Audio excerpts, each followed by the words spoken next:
Let me ask you a question that sounds simple, but carries enormous consequences. Was there hierarchy in the Garden of Eden? Was Adam above Eve? Was the man designed to rule over the woman? Was patriarchy the systemic dominance of men over women God's original blueprint for human relationships? Because if the answer is yes, then a great deal of how the church has operated for centuries is justified. But if the answer is no, if hierarchy between human beings was never God's design, then we have to reckon with what that means for our theology, our marriages, our churches, and our mental health. I have done the exegetical work. I have done the psychological work. And I want to walk you through what the sacred text actually says and what it does not say. The answer may change your reality.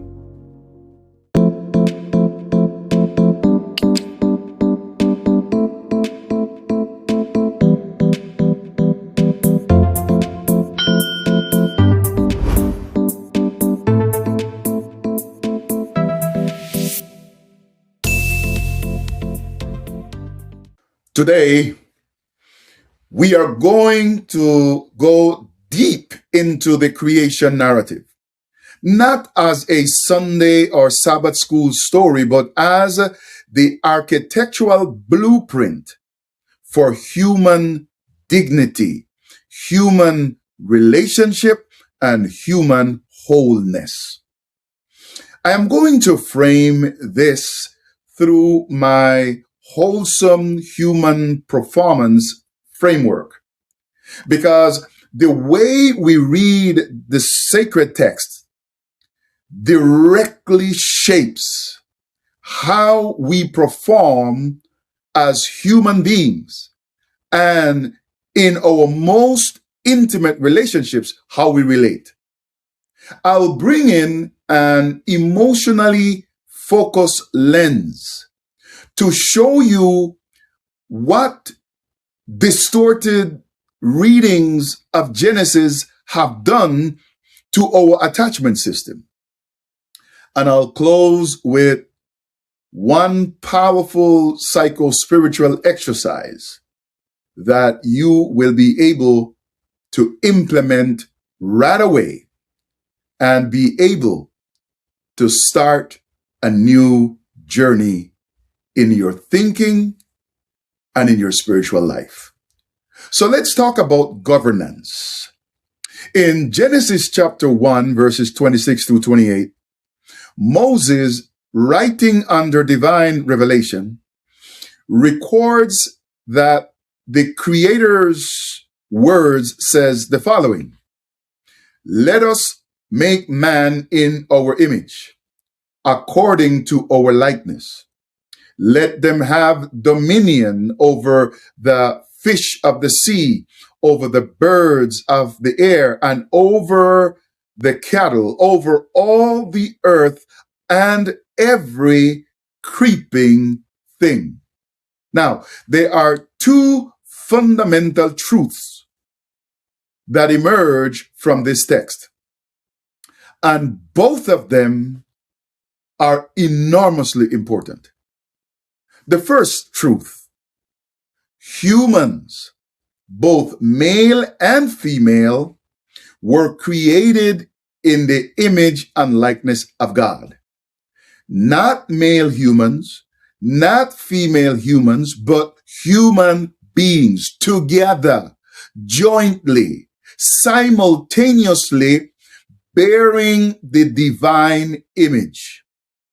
The second truth is this: God's governance mandate for humanity was to have dominion over creation, over fish, birds, cattle, and every creeping thing on the earth. Now, here is the exegetical point that I want you to understand. Notice with precision what is not in the text. God never said once, never once. He never granted human beings dominion over other human beings. The governance mandate was ecological. It was about stewardship of the created world, not authority over one another. So unless you are a fish, a bird, or a creeping thing, no human being holds God-given dominion over you. This is not a peripheral observation. It is architecturally central to our faithful reading of the entire creation narrative. Patriarchy, the systemic dominance of men over women, was not instituted in the garden. It does not appear until Genesis chapter 3, after sin enters the world. It is a consequence of the fall, a distortion that was introduced by human rebellion. And here is the theological punchline. If patriarchy is a product of the curse, then every system that enshrines it is perpetuating the curse, not reflecting the kingdom.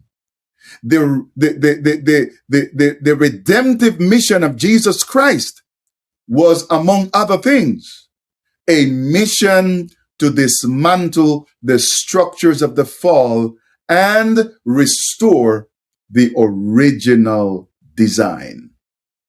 So let's talk about the Imago Dei now. What does it mean to bear the image of God, the Imago Dei? Genesis chapter 1, verse 26 and 27 uses two distinct Hebrew concepts. The first one is tselem, which means image, and the other is demuth, which means likeness. These are not synonyms that are stacked together for poetic effect. They are two dimensions of a single truth about who you are. Tselem, the Hebrew word for image, refers not to physical form, but to spiritual nature. Because God is spirit, as Jesus declared in John 4:24, his image in humanity is a spiritual image. When God breathed the ruach Elohim, the breath of the living God, into Adam in Genesis chapter 2 and verse 7, he did not simply inflate a biological organism. He imparted something of his own spirit nature into created matter. This is the most, I believe, sacred act in the creation narrative. The psalmist understood that truth. He understood what that meant for the human dignity. So in Psalm 8, written in the original Hebrew, human beings are described as the following. It says that we were made a little lower than Elohim, not angels, as some translations render it, but God himself, Elohim. Every human being, regardless of gender, ethnicity, or social position, carries within them something that points back directly to the divine creator, the image. Demuth, which translates likeness, speaks to the character and moral capacity. At creation, the synthesis of body and spirit produced rational, creative, loving, and morally conscious beings designed to mirror the character of their creator. Not just to know what is right, but to be what is right. To be moral satellites reflecting God's nature outward into the created world and toward one another.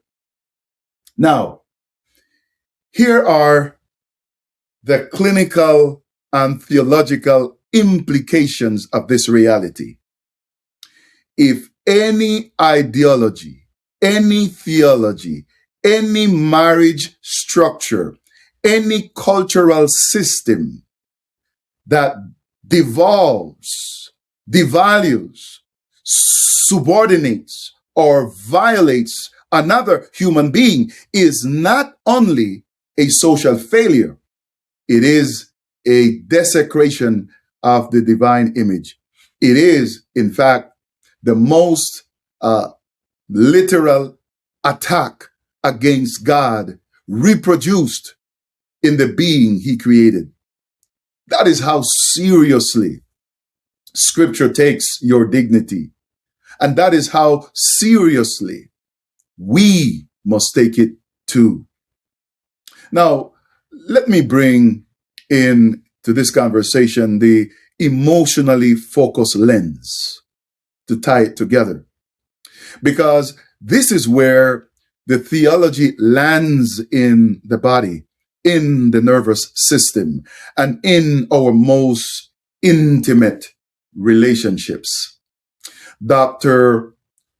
Sue Johnson built the EFT on the science of attachment, the study of how human beings bond, how we reach for each other, and what happens when those bonds are threatened or broken. At its core, emotion-focused therapy recognizes that every human being has a fundamental need to feel safe, valued, and seen by those people they love the most. Here is the problem. Here is the problem. When a theology of hierarchy is present in a marriage or a family, the attachment bond is structurally compromised from the start, because genuine, secure attachment requires mutuality. It requires that both people in the relationship have equal standing, equal worth, equal voice, equal value. You cannot build a secure attachment on a foundation of inequality. The science simply does not work nor support it. What I see in my clinical work, in my counseling room, in couples I work with, is the long-term psychological cost of a theology that told one partner they were designed to lead and the other they were designed to follow. I see women who have been so thoroughly discipled into smallness that they no longer know what they want, what they feel, or who they are outside of their husband's approval. And I see men who were handed authority they were never meant to carry by themselves, and who are quietly drowning under the weight of it. This is not what God designed. This is what the fall produced. And the wholesome human performance framework calls us to do something more integrated, more whole, and more honest about what the original blueprint actually contained. So let's talk about the creation of Eve so that we can dispel some myths and misconceptions.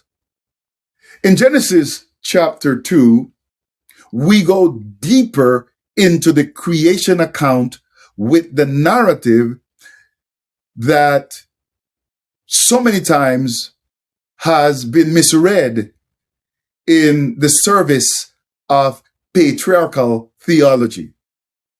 Hebrew scholars confirm that Eve's creation from Adam's side, the Hebrew word tsela, this word was not the removal of a single rib. It was the fashioning of a whole person from the same material, the same substance, the same bones and flesh as the male Adam. This is not a story of derivative status. It is a story of essential, indivisible unity. Adam's own response upon first seeing her confirms the reading. In Genesis chapter 2 and verse 23, his words are not a claim of authority. They are a declaration of recognition. He said, "This is now bone of my bones and flesh of my flesh." He sees in her not a subordinate, not an assistant, not a helper in the diminished sense of the way we often hear, but a counterpart, an equal, someone formed of the same substance, bearing the same divine image, deserving the same dignity. And then in Genesis 2:24, we see the establishment of the covenantal structure of marriage in terms that are countercultural even to today's standards. It says, "Therefore, a man shall leave his father and mother and be joined to his wife, and they shall become one flesh." The direction of movement in the text is important. The man leaves. In the ancient Near East world, it was the woman who left their families. But the text reverses this. The man initiates the departure. The man pursues the union. And the two become not one plus a subordinate assistant, but one flesh, two equals, joined in sacred covenant, reflecting in their union the relational unity of the triune God.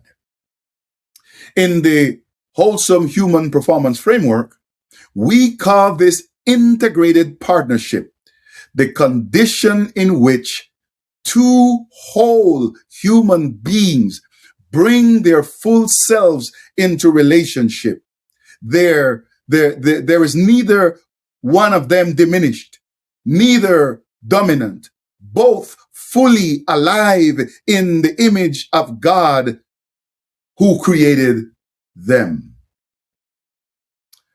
Contemporary biblical scholarship across traditions has been recovering this reading with growing unanimity. Theologians like N.T. Wright, Phyllis Tribble, and Scott McKnight have argued extensively that egalitarian reading of Genesis is not a modern imposition on the text. It is the most faithful reading of the Hebrew. Tribble's landmark work in literary biblical analysis demonstrates that the creation narratives are read without patriarchal lenses consistently present the man and the woman as equal partners in every dimension.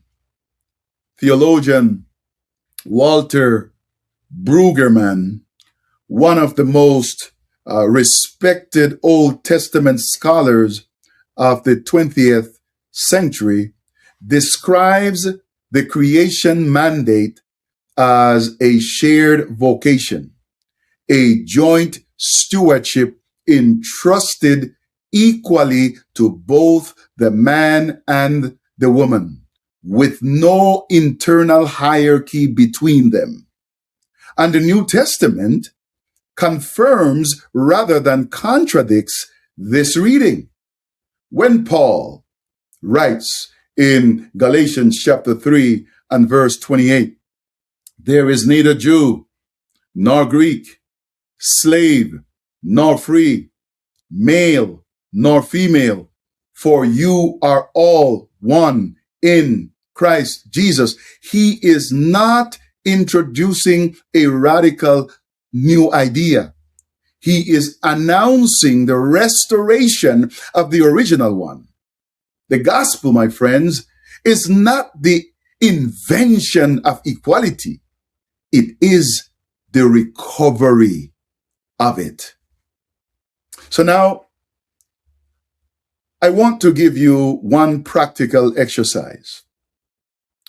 And I want you to take this exercise seriously, because it has the potential to shift something real in your most important relationship, like a marriage. I call it the original blueprint, a relational audit built on the Genesis framework we have been unpacking today.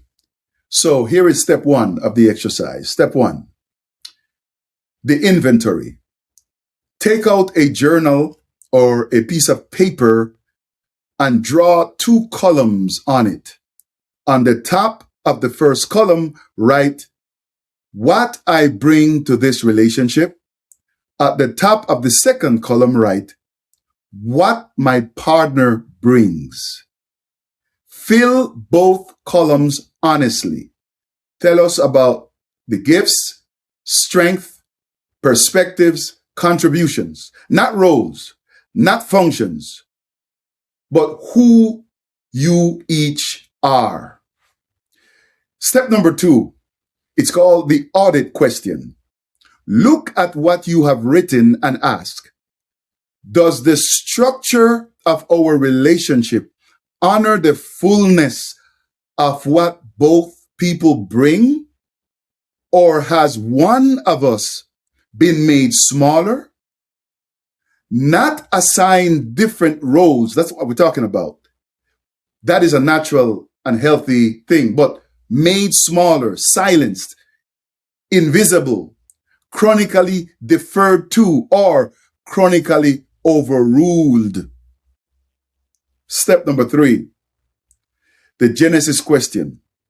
Return together to Genesis 1:28, where it says that God blessed them and said to them. God spoke to both of them. The blessing was spoken over both. The mandate was given to both. Ask your partner, are you living out the blessing God spoke over both of us? Is there anything in how we operate together that is a consequence of the fall rather than a reflection of the design? Step number 4 is called one commitment. So based on what surfaced in that conversation, make one concrete commitment together, not a policy or a posture, but a decision to honor the full image of God in each other, consistently and intentionally. This is not just a marriage exercise. It is a spiritual practice, and it is exactly the kind of integrated wholeness the wholesome human performance framework calls us towards. There was no hierarchy in the Garden of Eden. There was a partnership. There was a shared dominion. There was a man and a woman equally bearing the image of the God who made them. They were standing together. Before a creation, they were jointly called to steward. That is the original design. And the mission of the gospel, from Calvary to the new world, the new creation, the restoration of everything the fall distorted, that's the mission. We need transformation. I would like to offer you the opportunity to let me guide you through a mental and spiritual transformation.